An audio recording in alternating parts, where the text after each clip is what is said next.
Good afternoon, ED 6313. This week we are in Module 5, and in Module 5, we will begin reading our second textbook for this course, which I think you will find very helpful as you move forward in your professional growth. So we're going to read more and more Cunningham and Cunningham, and you'll read the first 4 chapters this week. And in that, I would like for you to particularly pay attention to Chapter 3. In Chapter 3, you're going to review some best practices of how to plan an instructional unit to best meet the needs of all learners, literacy needs of all learners in a particular class.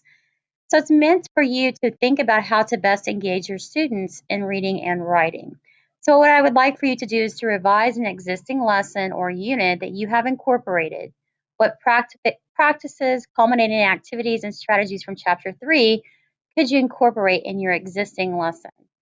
Share a lesson in this discussion board, and I would like for you to put an objective, a TEK, essential questions, a launch activity. The culminating activities, please refer to that Chapter 3 and make sure to include some of those culminating activities that the authors discuss. The assessments, which the book also has a chapter on assessments, and then the resources that you'll be reading. And so after you do that, you will also provide a peer review.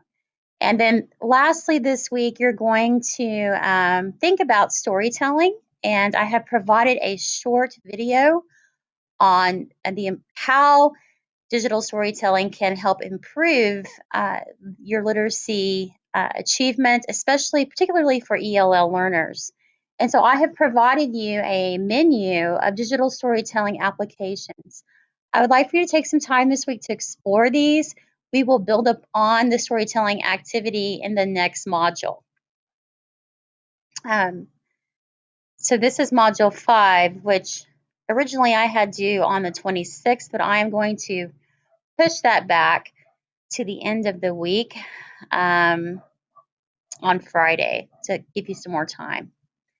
Module 6, I'm going to go ahead and kind of provide a brief overview of Module 6. You're going to continue your readings, chapters 5 through 9. And I do have a comprehension discussion activity that you will participate in. There is an entire chapter devoted to reading comprehension. And for this assignment, I really would like for you to focus on a few strategies that are mentioned in our text. What you will do is you will choose create a reading strategies list. You're going to come up with 6 strategies. There are several in our chapter. You can also refer to other literature. So you're going to come up with a list, and then you're going to select with an explanation of what that strategy is. So identify the 6 strategies and provide an explanation. And then I would like for you to select one of the 6 strategies to develop a lesson plan in which you teach the strategy embedded in your lesson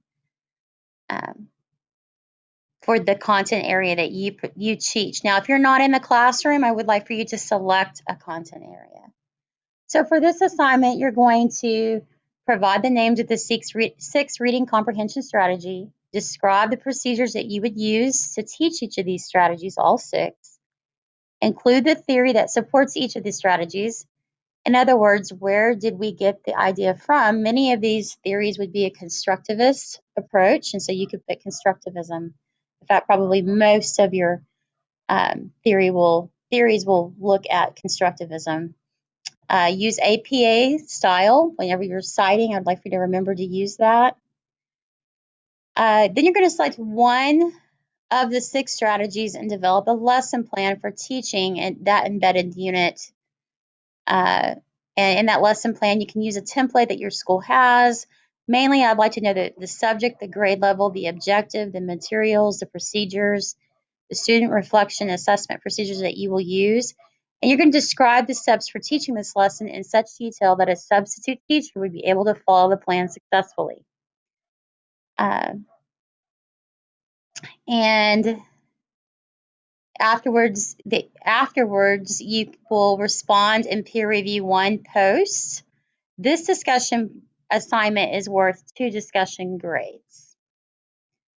The other thing that you're going to work on is you're going to provide a professional development plan and a presentation to assist teachers on how to improve their practice to meet the needs of a struggling reader on your campus. So use digital storytelling as a professional development tool during the process of your presentation. So you're going to go back to that module 5, and I would like for you for the professional development presentation to incorporate some of these resources here that I have provided in your professional development presentation. And so you will post a PowerPoint or a Google slide link. And then also I would like a plan. So, your learning objectives need to be included on that. Any type of interactive activity you'll have the teachers participate in would also be included with that.